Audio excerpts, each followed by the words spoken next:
जय हिंद दोस्तों। तो क्या हाल है, मेरा नाम विकास। तो इस वीडियो में क्लास 10 2023 बोर्ड एग्जाम के लिए यहां पर लेकर आ चुका हूं सामाजिक विज्ञान के सबसे ज्यादा इंपॉर्टेंट क्वेश्चन बोर्ड एग्जाम की दृष्टि से। अति लघु उत्तरीय प्रश्न है और ये सारे के सारे क्वेश्चन बहुत ज्यादा इंपॉर्टेंट है, इसलिए आपको इन्हें तैयार जरूर करना है। और आप देख सकते हो मेरे पास ये 2022 का क्वेश्चन पेपर है। मैं बहुत सारे क्वेश्चन पेपर से शामिल करता हूं ताकि बोर्ड एग्जाम में आपके बेहतर अंक आ सके और क्वेश्चन फंस सके। ठीक है, तो चलिए देखते हैं यहाँ पर सबसे पहला क्वेश्चन क्या है। तो आप लोग देख सकते हो यहाँ पर कि भाई पहला क्वेश्चन है, जर्मनी का एकीकरण कब और कैसे हुआ। अगर आप थोड़ी भी पढ़ाई की हो तो आपको मालूम होगा कि कितना ज्यादा इंपॉर्टेंट क्वेश्चन है कि जर्मनी का एकीकरण कब और कैसे हुआ। ये क्वेश्चन बोर्ड एग्जाम में आया भी है। ठीक है, तो यहाँ पर आप याद रखना कि भाई उत्तर इसका है कि भाई मध्यम वर्गीय जर्मन लोगों में प्रबल राष्ट्रवादी भावनाएं विद्यमान थी। क्या है कि मध्यम वर्गीय जो लोग थे, ध्यान रखना यहाँ पर मध्यम वर्गीय, ठीक है, मध्यम वर्गीय जर्मन लोगों में प्रबल राष्ट्रवादी भावनाएं विद्यमान थी। राष्ट्रवादी भावनाएं का मतलब क्या है भाई, यानी राष्ट्र के हित के लिए जो काम किए जाते हैं लोगों के द्वारा वो होती है राष्ट्रवादी भावनाएं, यानी फीलिंग्स। अपने देश के लिए बहुत सारी चीजें करने की जो फीलिंग्स होती है उन्हें बोलते हैं राष्ट्रवादी भावनाएं। ठीक है, तो मध्यवर्गीय जो जर्मन लोग थे उन पर राष्ट्रवादी भावनाएं विद्यमान थी। इन राष्ट्रवादी लोगों, याद रखना राष्ट्रवादी लोग क्या है कि भाई जो राष्ट्रवादी भावनाओं के द्वारा देश के हित के लिए कार्य करते हैं उन्हें बोलते हैं राष्ट्रवादी लोग। तो इन राष्ट्रवादी लोगों ने 1848 ईस्वी, याद रखना कब, 1848 ईस्वी में जर्मन महासंघ के विभिन्न क्षेत्रों को एकता के सूत्र, ठीक है, एकता के सूत्र में बांधकर एक निर्वाचित संसद के माध्यम से शासित राष्ट्र राज्य बनाने का प्रयास किया था। तो यहां पर मैं समझा देता हूं कि जो जर्मन महासंघ था, ठीक है, ये भाई क्या हो गया, तो जर्मन जो महासंघ था, ठीक है, यहाँ पर जर्मन महासंघ, तो यहाँ पर जो उसके विभिन्न क्षेत्र थे, ठीक है, याद रखना है विभिन्न क्षेत्र को एकता के सूत्र में बांधकर क्या करना है, एक करना चाहते थे। ठीक है, निर्वाचित संसद, निर्वाचित संसद का मतलब क्या है, जो भी यहाँ पर चुनाव के द्वारा जो सदस्य चुने जाएंगे यानी संसद में वो लोगों के द्वारा चुने जाए, यानी लोकतंत्र का निर्माण करने का प्रयास किया था इन लोगों ने। ठीक है, तो निर्वाचित संसद के माध्यम से शासित राष्ट्र राज्य बनाने का प्रयास किया था। ठीक है, उसके बाद आता है कि भाई ऑस्ट्रिया, डेनमार्क और फ्रांस से 3 मुद्दों में प्रसा की जीत हुई। 3 मुद्दे जो हुए वहां पर प्रसा की जीत हुई और एकीकरण की प्रक्रिया पूर्ण हुई। एकीकरण का क्या है कि भाई जर्मनी पहले विभिन्न राज्यों में छोटे छोटे टुकड़ों में विभाजित था, उनको एक करने का इन्होंने प्रयास किया था। ठीक है, उसके बाद आपका सबसे ज्यादा इंपॉर्टेंट क्वेश्चन आता है सॉरी तो यहाँ पर सबसे ज्यादा इंपॉर्टेंट क्वेश्चन यहाँ पर क्या आता है, दूसरा कि फ्रांस की क्रांति के 2 परिणाम बताइए। तो फ्रांस की क्रांति के 2 परिणाम क्या, पहला क्या है, फ्रांस से निरंकुश राजतंत्र का अंत हो गया। यहाँ पर याद रखना राजतंत्र सबसे ज्यादा इंपॉर्टेंट है। जो फ्रांस की क्रांति हुई थी वो राजतंत्र के खिलाफ ही हुई थी। पहले एक राजा होता था और वो सारे जनता पर राज किया करता था, आप जानते हो। लेकिन जब लोग जानने लगे, जब लोगों ने सुना भाई, है ना, उनके अंदर क्या हुआ कि फीलिंग्स आई कि भाई ये राजा कैसे ऐसे कर सकता है, मतलब लोगों के ऊपर बहुत अत्याचार भी करता था। तो क्या हुआ कि भाई फ्रांस से निरंकुश राजतंत्र हटाने का उन्होंने निर्णय लिया। तो फ्रांस से निरंकुश राजतंत्र का अंत हो गया। भाई फ्रांस की क्रांति तभी तो हुई क्योंकि वहां के लोग राजा को हटाना चाहते थे और वहां पर क्रांति कर दिए, ठीक है, राजा को हटाने के लिए। तो फ्रांस से निरंकुश राजतंत्र का अंत हो गया। दूसरा क्या है, क्रांति ने समानता, ये क्रांति में क्या वो समानता, स्वतंत्रता तथा भ्रातृत्व की भावना का विकास किया। समानता आप जानते ही हो, मतलब सभी लोग समान हैं ये सोचने लगे और सभी लोगों को स्वतंत्रता दी गई, ठीक है, तथा भ्रातृत्व मतलब वो कहने लगे कि हम भाई भाई हैं। ठीक है, भ्रातृत्व मतलब भाई भाई वाली भावना की भावना का विकास हुआ। दूसरा, न्याय व्यवस्था का पुनर्गठन हुआ और पूरे देश में समान कानून व्यवस्था संहिता को लागू किया गया। जो न्याय व्यवस्था है उसका पुनर्गठन हुआ और पूरे देश में समान कानून व्यवस्था संहिता को लागू किया गया। याद रखना नेपोलियन संहिता के बारे में आप लोगों ने पढ़ा होगा। ठीक है, तो ये हुआ। उसके बाद अगला क्वेश्चन, ये सबसे ज्यादा इंपॉर्टेंट क्वेश्चन है बोर्ड एग्जाम की दृष्टि से। असहयोग आंदोलन कब और क्यों वापस लिया गया, ये आपके बोर्ड एग्जाम में पक्का आने वाला है, सबसे ज्यादा इंपॉर्टेंट है, तो इसे आप तैयार जरूर करना। बहुत सरल है कि भाई असहयोग आंदोलन कब और क्यों वापस लिया गया। सबसे पहले असहयोग आंदोलन क्या था, यानी अंग्रेजों का सहयोग न करना। गांधी जी ने क्या किया कि भाई कहा कि आप एक आंदोलन चलाया, वहां उस आंदोलन में कहा गया कि आप अंग्रेजों का जो है वो सहयोग ना करें तो ये स्वतः ही हमारे देश को छोड़कर चले जाएंगे। जैसे कि भाई जो भारतीय लोग हैं वो मुकदमे लड़ रहे हैं, वकील हैं, तो जाना छोड़ दें।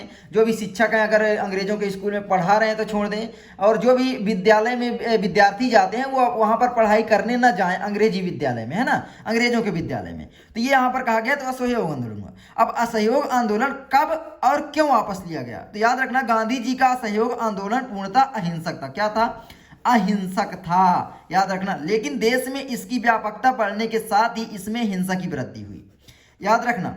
देश में क्या हुआ कि इसमें हिंसा की वृद्धि होने लगी जब इसका व्यापक रूप हुआ, मतलब लोग इसमें शामिल होने लगे। तो आप ऑब्वियसली सी बात है भाई, कई कम्युनिटी के लोग, कई ग्रुप के लोग शामिल होंगे, तो ऐसी बात तो नहीं है ना कि सारे लोग गांधी जी की बातें मानेंगे, कुछ लोग गुस्सा वाले भी उसमें रहते हैं। तो ये सारी चीजें हुई। तो यहाँ पर ये पूर्णतः अहिंसक था, लेकिन क्या है कि देश में इसकी व्यापकता बढ़ने के साथ इसमें हिंसा की वृद्धि होने लगी। 5 फरवरी 1922 को गोरखपुर के चौरा चौरी में हिंसक भीड़ ने थाने में आग लगा दी, ठीक है, याद रखना, आग लगा दी जब। तो क्या हुआ कि जिसमें से कई पुलिस वाले जलकर मर गए। इस घटना से क्षुब्ध गांधी जी ने असहयोग आंदोलन वापस ले लिया, यानी क्षुब्ध मतलब दुखी होकर गांधी जी ने, क्योंकि गांधी जी तो बोलते थे कि ये जो आंदोलन है असहयोग आंदोलन, ये तो भाई पूर्णतः अहिंसक है, लेकिन इसमें हिंसा की वृद्धि होने लगी। लोगों ने पुलिस वालों के ऊपर आग लगा दी, अरे थाने में आग मतलब पुलिस वालों के ऊपर आग लगा दी। अब वहां पर कई पुलिस वाले मर गए जलकर। तो गांधी जी इससे बहुत दुखी हो गए और असहयोग आंदोलन वापस ले लिया। दूसरी बात, बहुत सारे लोग बोलते हैं कि असहयोग आंदोलन अगर पहले वापस ना लिया जाता तो हमारा देश और पहले आजाद हो जाता। बहुत सारे लोग अपना अपना मत रखते हैं, ठीक है। तो यहाँ पर इस तरीके से हुआ, क्योंकि देखिए एक ग्रुप अगर कोई हिंसक हो गया है, यहाँ पर हिंसक लिख दो, ठीक है, अगर एक कोई भी ग्रुप हिंसक हो गया है तो उसका खामियाजा पूरे देश को नहीं भुगतने देना चाहिए, क्योंकि इस आंदोलन में पूरे देश के लोग शामिल हो गए थे, हर एक ग्रुप से, हर एक कम्युनिटी से लोग शामिल हो गए थे।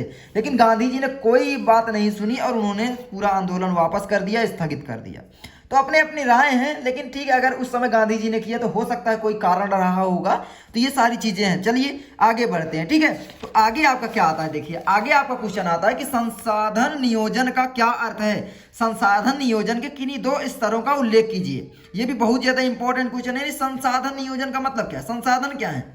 जो भी हम उपयोग करते हैं, ये पेन है, ये कॉपी है, ये बुक है, ये बहुत सारी हमारे दुनिया में आसपास की चीजें हैं, वो सारी चीजें जो मानव के जीवन के लिए हेल्प करती हैं, मानव को जीवित रखने के लिए, वो सारी चीजें क्या है? संसाधन है, ठीक है। अब संसाधन नियोजन मतलब उन्हें सही से उपयोग करना, है ना। नियोजन का क्या अर्थ है? तो यहाँ पर क्या है कि संसाधन के उपयुक्त उपयोग हेतु अपनाई जाने वाली तकनीकी को संसाधन नियोजन कहते हैं। भाई ये परिभाषा है, लेकिन आप ऐसे याद रखो कि भाई संसाधन क्या है? मानव को जो हेल्प करते हैं, संसाधन है। नियोजन मतलब उनको सही से उपयोग करना। तो बस संसाधन के उपयुक्त उपयोग हेतु अपनाई जाने वाली तकनीकी को संसाधन कहते हैं। सिंपल है। उसके बाद आपका पहला क्या है? यहाँ पर पूछा भी है ना कि भाई किन्हीं 2 स्तरों का उल्लेख कीजिए। पहला है संसाधनों की खोज की तैयारी। सबसे पहले हमें संसाधन की खोज करनी चाहिए, क्योंकि हमारे पृथ्वी में बहुत सारे संसाधन है ना। संसाधन, हर एक चीज संसाधन है। आप आयरन देखते हो, यानी Fe, ये आयरन इन लोहा, ये भी संसाधन है। मैग्नीशियम आप लोगों ने पढ़ा होगा साइंस में, ये भी संसाधन है। सारी चीजें संसाधन है। हमारी खुद पृथ्वी भी एक संसाधन है, क्योंकि यहाँ पर हम क्या करते हैं? गेहूं अनाज सब उपयोग करते हैं, इसमें यूज करते हैं, बहुत सारी चीजें बनाते हैं, कोयला, ये सारी चीज संसाधन है कि नहीं है। तो यहाँ पर संसाधन के प्रकार हो सकते हैं, यहाँ पर केवल संसाधन पूछा है, ठीक है। तो संसाधन की उपलब्धता का मूल्यांकन, मतलब कि भाई वो कितनी मात्रा में कोई भी संसाधन अवेलेबल है, उसका मूल्यांकन किया जाना चाहिए। तो ये आपका हो गया क्वेश्चन का आंसर। बहुत ही सरल था, आई होप आप समझ गए होंगे। उसके बाद आता है 5वां क्वेश्चन, रोपण कृषि की 2 विशेषताएं बताइए। रोपण कृषि की 2 विशेषताएं, याद रखना। रोपण मतलब क्या होता है? बहुत अधिक क्षेत्र में करना, बस सिंपल। तो पहला क्या है कि भाई इस कृषि में अधिक पूंजी एवं श्रम की आवश्यकता होती है, क्योंकि भाई इसे व्यापक रूप में किया जाएगा ना, बहुत बड़े क्षेत्र में किया जाएगा, तो वहां पर अधिक पूंजी की आवश्यकता होगी और अधिक श्रम मतलब मजदूरों की आवश्यकता होगी। श्रम चाहे जैसे किया जाए, ट्रैक्टर लगाकर किया जाए, जैसे किया जाए, श्रम मतलब श्रम, है ना, काम। तो यहाँ पर हो गया। दूसरा क्या है? रोपण कृषि व्यापक क्षेत्र में की जाती है। क्या की जाती है? रोपण कृषि जो होती है वो व्यापक यानी बड़े क्षेत्र में की जाती है। आई होप आप याद हो गया यार आपको। उसके बाद आता है 6वां क्वेश्चन, मेरा फेवरेट क्वेश्चन, सत्ता की साझेदारी से क्या तात्पर्य है? सत्ता की साझेदारी, ये भी क्वेश्चन बहुत ज्यादा इंपॉर्टेंट, ये सारे इंपॉर्टेंट हैं, ठीक है।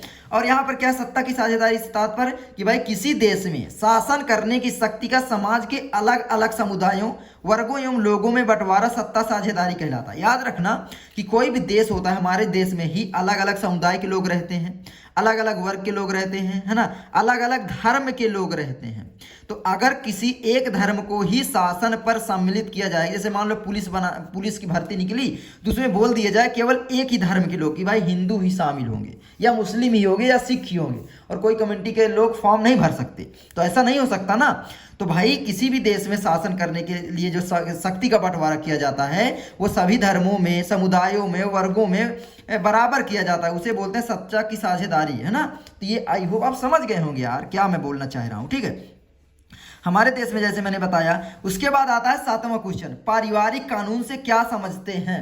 पारिवारिक कानून का मतलब क्या है? जो परिवार से संबंधित कानून।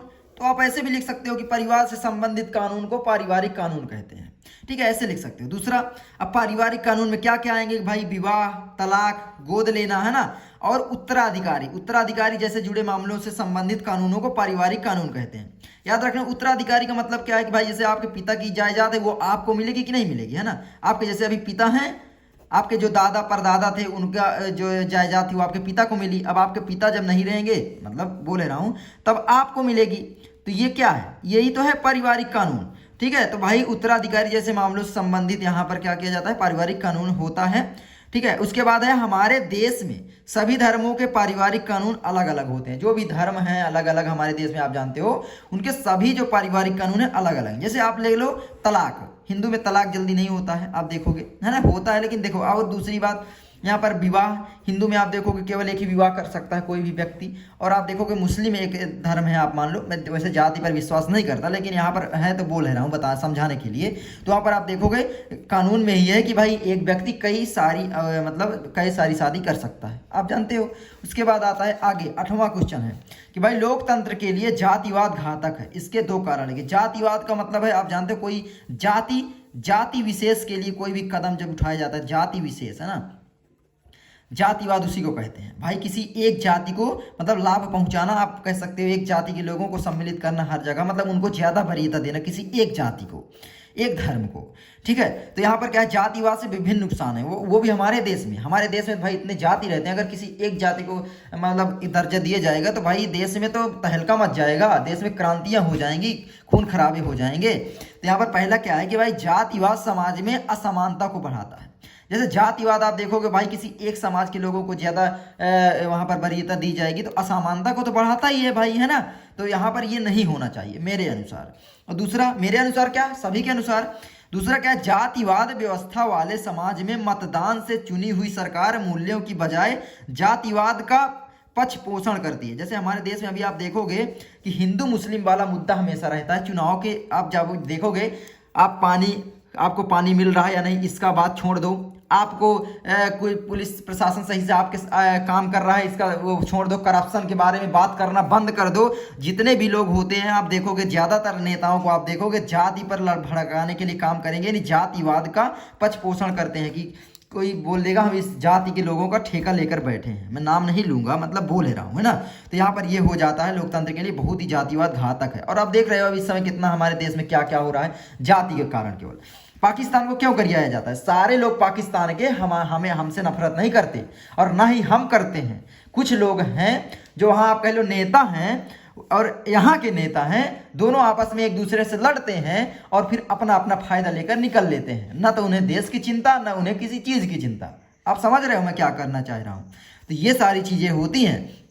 तो आप देखोगे किसी एक जाति विशेष के लिए कोई भी नेता काम करता है तो उसे मालूम है कि भाई जिस धर्म के लोग ज़्यादा हैं, अगर उस धर्म का कोई भी नेता वहाँ पर खड़ा होगा तो उसको जीतने के चांसेस बढ़ जाते हैं, क्योंकि जाति वाली भावनाएं होती हैं।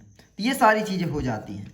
उसके बाद आता है 9वां क्वेश्चन, लोकतांत्रिक व्यवस्था क्या है? लोकतांत्रिक जैसे हमारे देश में क्या है? लोकतांत्रिक व्यवस्था ही है, लोकतंत्र है हमारे देश में। और क्या है? गणतंत्र है हमारा देश, गणतांत्रिक है ना, गणतांत्रिक भी है।